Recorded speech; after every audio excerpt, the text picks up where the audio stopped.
जय हिंद बच्चों। आज नए टॉपिक के साथ फिर मैं हाजिर हूँ स्टडी विद संगीता में। आज मैं आप लोगों को एनसीईआरटी बुक के 10वीं क्लास की कक्षा के साइंस बुक का चैप्टर 1 का कुछ क्वेश्चंस आंसर आप लोगों को करवाऊंगी। तो फिर देर किस बात की, आइए हम लोग स्टार्ट करते हैं अपना टॉपिक। ठीक है, हम लोग अध्याय 1 का पहला क्वेश्चन देखते हैं। यह प्रश्न है कि वायु में जलाने से पहले मैग्नीशियम रिबन को साफ क्यों किया जाता है। ठीक है, मैग्नीशियम के फीते को साफ क्यों करते हैं हम लोग, ये अक्सर ये क्वेश्चन बनते हैं, 2 मार्क्स में आ सकता है ये क्वेश्चन। तो इसका आंसर भी यहाँ लिख दिया है मैंने कि किसी रासायनिक अभिक्रिया के लिए अभिकारकों का आपस में संपर्क में आना अति आवश्यक होता है। मैग्नीशियम रिबन जो होता है वायुमंडलीय गैसों से अभिक्रिया करके अपने ऊपर एक परत बना लेता है, ठीक है, जिसे साफ करना बहुत जरूरी होता है, नहीं तो वह वायु से अभिक्रिया नहीं करेगा। कहने का मतलब मैग्नीशियम का जो फीता होता है उसके ऊपर ऑलरेडी वायु के संपर्क में आने से उसके ऊपर एक परत जम जाती है। तो यदि उस परत को रब करके हटाया नहीं जाएगा, रगड़ के साफ करके हटाया नहीं जाएगा, तो फिर वो वायु से, फिर ऑक्सीजन से वो प्रतिक्रिया नहीं करेगी, यानी कि वो नहीं जलेगी। तो इसलिए मैग्नीशियम के फीते को साफ किया जाता है। ठीक है, अगला क्वेश्चन है कि निम्नलिखित रासायनिक अभिक्रियाओं के लिए संतुलित समीकरण लिखिए। ये जब मैं थ्योरी का पेपर करवा रही थी उस समय भी मैंने बताया था कि इस तरह के क्वेश्चंस बनते हैं। आपको समीकरण दिया रहेगा और उसका फिर केमिकल फॉर्म में उसे लिखना होगा और फिर उसे संतुलित करना होगा। तो सेम चीज यहाँ भी है। यहाँ जैसे कि फर्स्ट है हाइड्रोजन और क्लोरीन जब रिएक्शन करते हैं तो हाइड्रोजन क्लोराइड बना रहा है। सेकंड है बेरियम क्लोराइड एल्यूमिनियम सल्फेट से रिएक्शन करके बेरियम सल्फेट और एल्यूमिनियम क्लोराइड बना रहा है। और थर्ड है कि सोडियम जब जल के साथ अभिक्रिया करता है तो सोडियम हाइड्रोक्साइड और हाइड्रोजन गैस का निर्माण होता है। तो ये आप देख रहे हैं कि शब्द के रूप में आपके सामने उपस्थित है ये सब प्रश्न, और इसको क्या करना है कि केमिकल फॉर्म में लिखना है। तो हमने इसे केमिकल फॉर्म में कैसे लिखा है, हाइड्रोजन के लिए H2 + Cl2 और हमने तब HCl बनाया और 2 से मल्टीप्लाई इसलिए किया ताकि ये संतुलित हो जाए। संतुलित होने का क्या मतलब होता है कि जो तत्व पार्टिसिपेट कर रहे हैं तो उनके परमाणुओं की संख्या लेफ्ट हैंड साइड और राइट हैंड साइड दोनों में इक्वल होना चाहिए। तो इसलिए यहाँ पे हमने 2HCl कर दिया। अब दोनों तरफ आप देखोगे कि हाइड्रोजन या क्लोरीन दोनों के परमाणुओं की संख्या इक्वल है, यानी 2-2 है। सेकेंड है बेरियम क्लोराइड जब एल्यूमिनियम सल्फेट से रिएक्शन कर रहा है तो बेरियम सल्फेट और एल्यूमिनियम क्लोराइड का निर्माण हो रहा है। तो यहाँ पे भी देखो मैंने BaCl2 लिख दिया बेरियम क्लोराइड को, और Al2SO4 ग्रुप 3 हमने लिख दिया एल्यूमिनियम सल्फेट को। इस तरह से बना BaSO4 और AlCl3 और अकॉर्डिंगली हमने इसे क्या किया, संतुलित भी कर दिया। इसी तरह से फिर अगला है सोडियम जब जल से अभिक्रिया करता है तो सोडियम हाइड्रोक्साइड और हाइड्रोजन का निर्माण होता है। तो यहाँ सोडियम Na + H2O NaOH बना और H2 बना। तो यहाँ हम देख रहे हैं कि इसे समीकरण को संतुलित करने के लिए 2 से मल्टीप्लाई करना पड़ा है, 2Na 2H2O और 2NaOH और प्लस H2। तो ठीक है, आप इसको फिर ये परमाणुओं की संख्या मैच करके देख लो, दोनों तरफ इक्वल होंगे। तो ये होता है संतुलित समीकरण लिखना, जो कि आप लोगों के लिए बहुत ही इंपॉर्टेंट होता है। ये 1 मार्क में आता है, 1 मार्क्स में आता है। इसमें 5 क्वेश्चन जनरली पूछे जाते हैं इस तरह के। तो इसमें 5 के 5 आपने ठीक कर दिए तो कहीं से भी कोई मार्क्स नहीं कटेंगे, फुल मार्क्स आ जाएंगे। इसी तरह से नेक्स्ट क्वेश्चन हम ले रहे हैं, फिर वही है कि यहाँ है, यहाँ आपको समीकरण भी लिखना है क्योंकि यहाँ वाक्य के रूप में, स्टेटमेंट के रूप में लिख दिया गया है क्वेश्चन को, और आपको उसके अकॉर्डिंगली संतुलित समीकरण लिखना है। ठीक है, तो इसमें जैसे कि है फर्स्ट है जल में बेरियम क्लोराइड तथा सोडियम सल्फेट के विलयन अभिक्रिया करके सोडियम क्लोराइड का विलयन और अघुलनशील बेरियम सल्फेट का अवक्षेप बनाते हैं। तो यहाँ क्या कहा जा रहा है, एक जलीय विलयन है जिसमें बेरियम क्लोराइड और सोडियम सल्फेट को लिया गया है। तो अकॉर्डिंगली हमने लिख दिया है यहाँ पे समीकरण BaCl2 और प्लस Na2SO4। और इसे हमने फिर ये क्या बन गया, सोडियम क्लोराइड और बेरियम सल्फेट, और इसे हमने संतुलित करने के लिए NaCl को 2 से मल्टीप्लाई किया है। तो अब ये जाकर क्या हो गया, संतुलित समीकरण हो गया। तो इस तरह से भी क्वेश्चंस बन सकते हैं।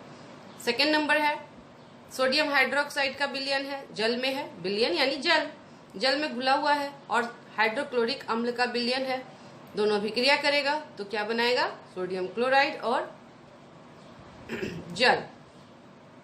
अकॉर्डिंगली हमने यहाँ पे समीकरण लिखा हुआ है NaOH प्लस HCl, और ये NaCl बनाया और H2O बनाया। और यहाँ देख रहे होंगे कि हमने स्टेट भी दर्शाया है, क्योंकि यहाँ जो स्टेटमेंट लिखा हुआ है आपका उसमें जलीय विलयन बोला जा रहा है। तो जलीय विलयन का क्या मतलब हुआ, ये एक्वस फॉर्म में है इसलिए AQ डला हुआ है, AQ लिखा हुआ है साइड में, आप देख सकते हो AQ। इसी तरह से HCl के साइड में भी AQ लिखा है हमने, और ये सब जो विलयन बने हैं वो भी जलीय ही हैं, तो जलीय विलयन के लिए AQ ही लिखते हैं, एक्वस। AQ का मतलब होता है एक्वस। तो ये आपका इस तरह से क्वेश्चंस बनेंगे जिसे कि आप लोगों को करना है। अब अगला प्रश्न देख लेते हैं। किसी पदार्थ X के विलयन का उपयोग सफेदी करने के लिए होता है। अब यहाँ एक क्वेश्चन इस तरह से है दिया हुआ कि उसमें आपको जो रासायनिक सब्सटेंस है, केमिकल सब्सटेंस है, उसका नाम नहीं दिया गया है, उसके नाम की जगह क्या दिया गया है, X लिखा हुआ है, और उसके कुछ गुण के बारे में आपको बताया जा रहा है। तो उस प्रॉपर्टी के आधार पे, उस गुण के आधार पे आपको बताना है कि X क्या है, ठीक है ना, X का क्या नाम है। तो यहाँ देखिए जैसे कि कहा ही जा रहा है कि X के विलयन का उपयोग सफेदी करने के लिए होता है, सफेदी मतलब व्हाइट वॉशिंग के लिए होता है। तो आप पदार्थ X का क्या करें, नाम बताएं। और उसके बाद दूसरा क्वेश्चन है आपका कि ऊपर में जो लिखा हुआ पदार्थ X है जल के साथ अभिक्रिया कैसे करता है उसे दर्शाना है। तो सिंपल सा है, बहुत इजी है। आप लोग जानते हैं कि चूने का इस्तेमाल होता है सफेदी करने के लिए, व्हाइट वॉशिंग करने के लिए, और चूना क्या होता है, कैल्शियम ऑक्साइड होता है। कैल्शियम ऑक्साइड का सूत्र होता है CaO। तो ये तो आप लोगों को याद करना ही होगा, है ना, calcium oxide, calcium oxide CaO। अब इसको जल में घुलाएंगे तो क्या होगा, जल के साथ अभिक्रिया करेगा तो ये क्या देगा, कैल्शियम हाइड्रोक्साइड देगा, जिसका दूसरा नाम है बुझा हुआ चूना। ये डायरेक्टली क्वेश्चन पूछ लिया जाता है बच्चों कि बुझा हुआ चूना का रासायनिक सूत्र क्या है। तो आप लोग ध्यान रखना कि बुझा हुआ चूना का रासायनिक सूत्र होता है calcium hydroxide CaOH group 2। I hope कि आप लोगों को केमिकल फॉर्मूला तो लिखने आता ही होगा। ओके, नेक्स्ट आगे बढ़ते हैं हम लोग। अब देखिए एक दूसरा तरह से क्वेश्चन पूछा जा रहा है यहाँ पे, अलग तो क्वेश्चन क्या है कि नेक्स्ट क्वेश्चन हम लोग ले लेते हैं। जब लोहे की कील को कॉपर सल्फेट के विलयन में डुबोया जाता है तो विलयन का रंग क्यों बदल जाता है। ये हमने थ्योरी पेपर में भी करवाया हुआ है।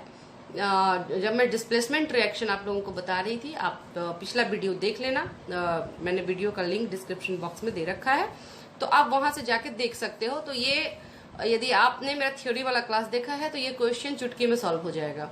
यहाँ है कि जब लोहे की कील को कॉपर सल्फेट के विलयन में डुबोया जाता है तो विलयन का रंग क्यों बदल जाता है। तो यहाँ रिएक्शन होता है, रासायनिक अभिक्रिया होती है। रासायनिक अभिक्रिया क्या होती है कि कॉपर सल्फेट जो है वो आयरन के साथ रिएक्शन करता है, और चूंकि आयरन क्या है, आयरन कॉपर से ज्यादा रिएक्शन, जब हम लोग सीरीज लिखते हैं तो उसमें आयरन ऊपर आता है, कॉपर से ज्यादा शक्तिशाली है, इसलिए कॉपर को क्या कर देता है, डिस्प्लेस कर देता है उसके सोल्यूशन से और अपना स्थान बना लेता है, FeSO4 बना लेता है, आयरन सल्फेट बना लेता है। ओके, जो कि हरा रंग का होता है, और कॉपर क्या हो जाता है, डिस्प्लेस हो जाता है, लोहे की कील के ऊपर वो परत के रूप में चढ़ जाता है और विलयन का रंग हरा हो जाता है।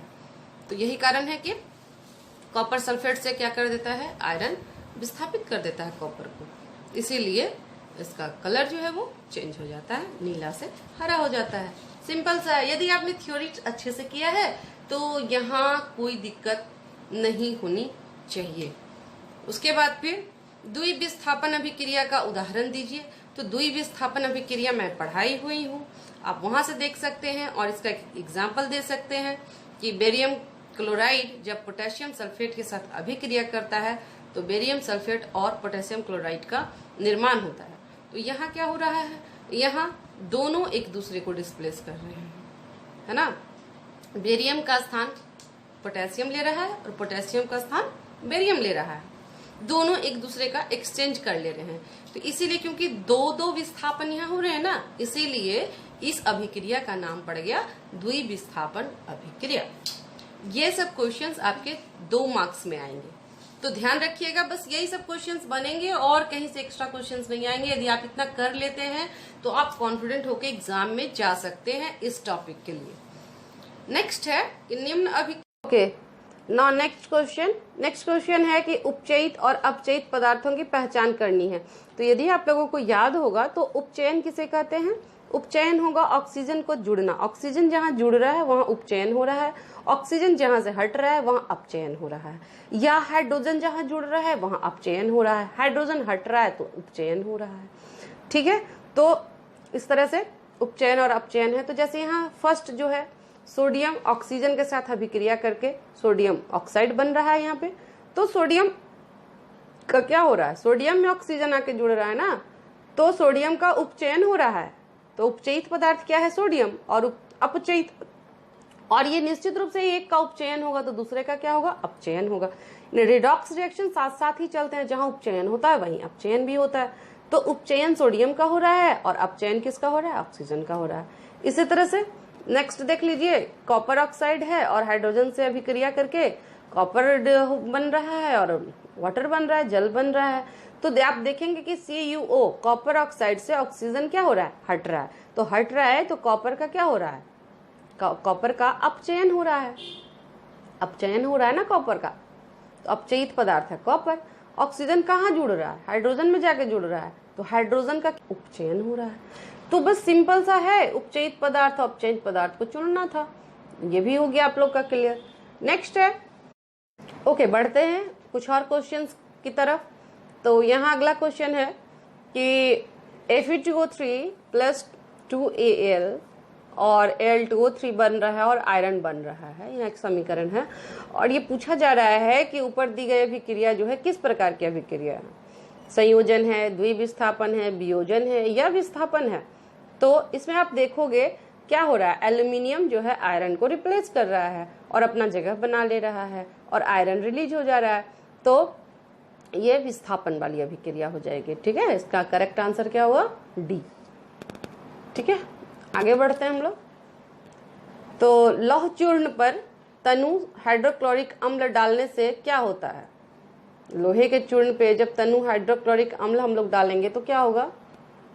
नेक्स्ट हमारा क्वेश्चन था कि लौह चूर्ण पर जब तनु हाइड्रोक्लोरिक अम्ल डालेंगे तो क्या होगा। उसमें सही उत्तर लगाना है आपको। पहला ऑप्शन है हाइड्रोजन गैस और आयरन क्लोराइड बनता है, क्लोरीन गैस और आयरन हाइड्रोक्साइड बनता है, थर्ड है कोई अभिक्रिया नहीं होगी, या फिर आयरन लवण और जल बनेगा।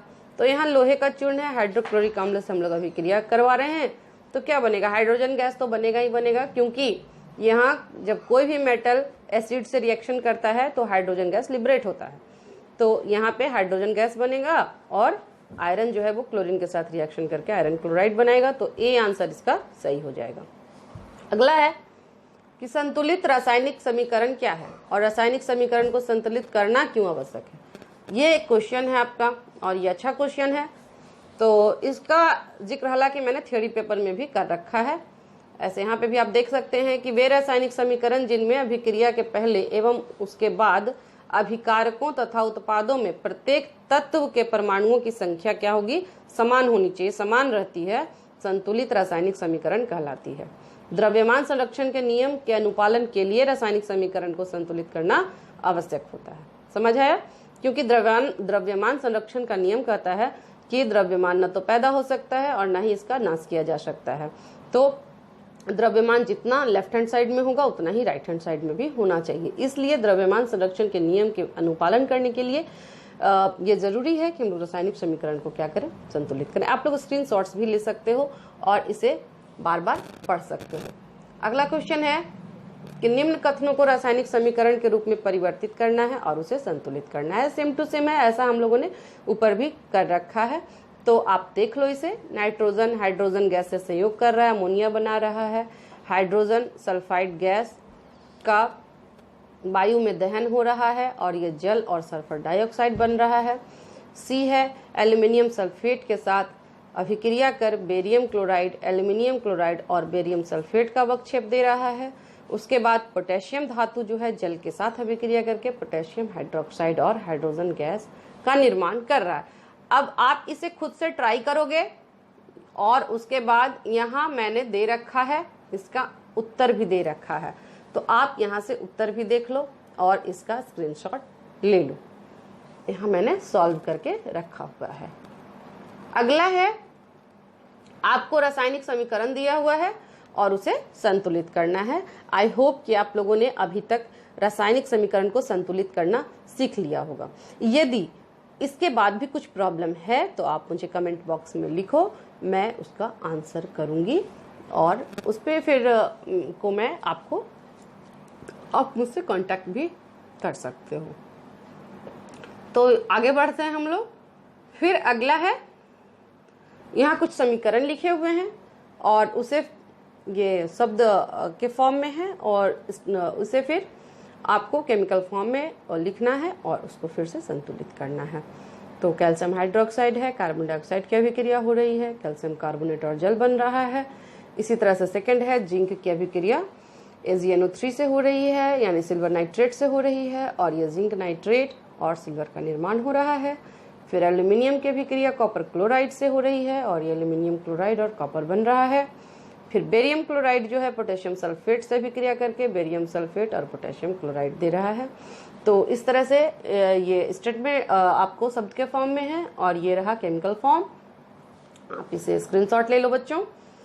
और अगला फिर वही है, संतुलित रासायनिक समीकरण है और यहाँ पे आप देखोगे कि यहाँ पे स्टेट भी बताया गया है। स्टेट कहने का मतलब है लिक्विड है, सॉलिड है, गैस है ना।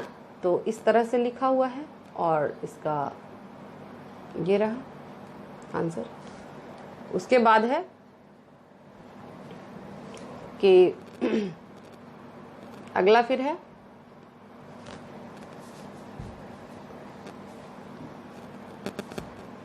फिर वही है, फिर है उष्माक्षेपी और उष्माशोषी अभिक्रिया क्या क्या अर्थ होता है, तो ये भी मैंने करवाया हुआ है। उष्माक्षेपी अभिक्रियाएं वे अभिक्रियाएं होती हैं जो उत्पादों के निर्माण के साथ उष्मा का उत्पादन होता है, जिसमें जैसे कि कार्बन और ऑक्सीजन जब जुड़ते हैं तो कार्बन डाइऑक्साइड बनता है और उष्मा का निर्माण होता है। तो ऐसे अभिक्रिया जिसमें बाई प्रोडक्ट तो बनते ही हैं और प्लस क्या उष्मा का उत्सर्जन होता है, तो वैसे अभिक्रिया को हम लोग उष्माक्षेपी कहेंगे। उष्मा जिसमें निकले। और उष्माशोषी का मतलब ही है अवशोषण करना, तो उष्मा की जिसमें आवश्यकता होगी पड़ेगी, उत्पादों के साथ साथ उष्मा अवशोषित होगी, तो वो उष्माशोषी अभिक्रिया कहलाएगा। जिसका उदाहरण यहाँ देख सकते हो, कैल्शियम कार्बोनेट है, उष्मा जब उसको मिलेगी तब वो कैल्शियम ऑक्साइड और CO2 में टूटेगा। उसके बाद आपका PbNO3 है, लेड नाइट्रेट है, इसको भी जब हम गर्म करेंगे उष्मा देंगे तो लेड ऑक्साइड और NO2 और O2 बनेगा। ठीक है। अब एक और अच्छा सा क्वेश्चन है कि श्वसन को उष्माक्षेपी अभिक्रिया क्यों कहते हैं। श्वसन को उष्माक्षेपी अभिक्रिया क्यों कहते हैं, तो अभी मैंने बताया आप लोगों को कि उष्माक्षेपी अभिक्रिया उसे कहते हैं जिस अभिक्रिया में क्या होता है, उष्मा रिलीज होती है, उष्मा का उत्सर्जन होता है, तो उसे उष्माक्षेपी अभिक्रिया कहते हैं। तो श्वसन में भी तो यही होता है ना। श्वसन में क्या होता है, हमारे शरीर में जो ग्लूकोज होता है वो ऑक्सीजन की उपस्थिति में जलता है और वो क्या देता है, कार्बन डाइऑक्साइड बनाता है, H2O बनाता है और ह्यूज अमाउंट में उस ऊर्जा का उत्पादन होता है, ऊर्जा का निर्माण होता है। तो यही ऊर्जा तो हमारे शरीर के जितने भी क्रियाकलाप हैं उसमें काम आता है। तो यहाँ देख रहे हैं कि ऊर्जा का उत्सर्जन हो रहा है, इसीलिए श्वसन को हम क्या कहेंगे, उष्माक्षेपी अभिक्रिया कहेंगे। अगले क्वेश्चन की तरफ बढ़ते हैं। वियोजन अभिक्रिया को संयोजन अभिक्रिया के विपरीत क्यों कहा जाता है, इन अभिक्रियाओं के लिए समीकरण लिखिए। तो वियोजन अभिक्रिया संयोजन अभिक्रिया का तो जस्ट उल्टा ही है। मैंने बताया था कि यदि शाब्दिक अर्थ आपको पता है तो ये बातें बहुत इजीली क्लियर हो जाएंगी। संयोजन मतलब होता ही है जुड़ना, जुड़ रहा है, यहाँ चीजें जुड़ रही हैं। वियोजन मतलब क्या हो रहा है, ब्रेक हो रहा है। ठीक है ना। तो वियोजन अभिक्रिया में क्या होता है, एक अभिकारक होगा वो 2 या 2 से अधिक सरल उत्पादों में टूट जाएगा, छोटे छोटे उत्पादों में टूटता है।